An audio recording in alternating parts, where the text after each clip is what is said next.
You have already learned how to solve one-step equations with multiplication and division. Did you know that you can solve one-step inequalities with multiplication and division too? Let's take a look at an example. 3y is less than 18.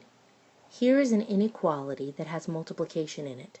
The 3 next to the y tells us that this operation is multiplication. Now, to solve this, we're going to use the inverse of multiplication, which is division.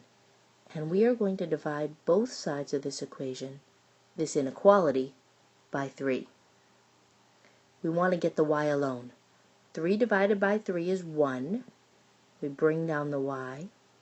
Y is less than 18 divided by 3, which is 6.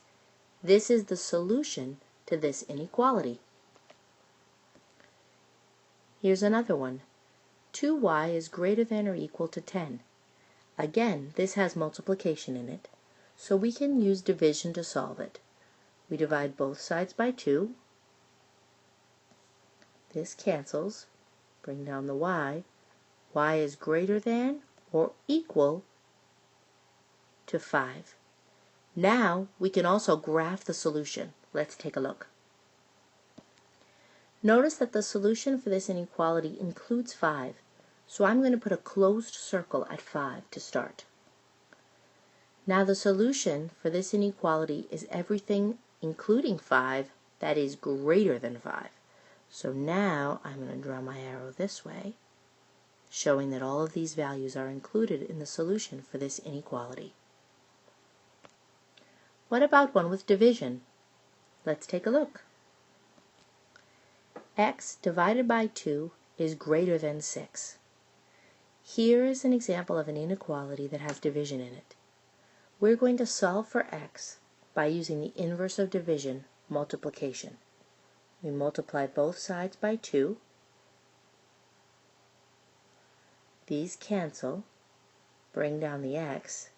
X is greater than 12. Now let's graph the solution. First, notice that x is greater than 12. It does not include 12. So the first thing we're going to do is we're going to put an open circle at positive 12. Now all of the values that work for x are greater than 12, so I'm going to draw my arrow this way. And now I've solved this inequality. Let's take a look at another one. Y divided by 3 is less than negative 1. Let's start by using the inverse of division and multiply both sides by 3.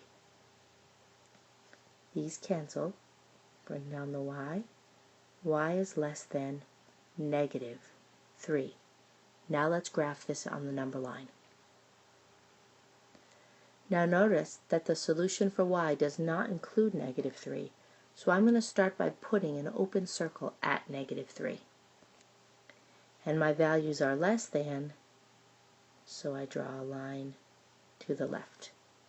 Now I have solved this inequality and I have graphed the solution for it.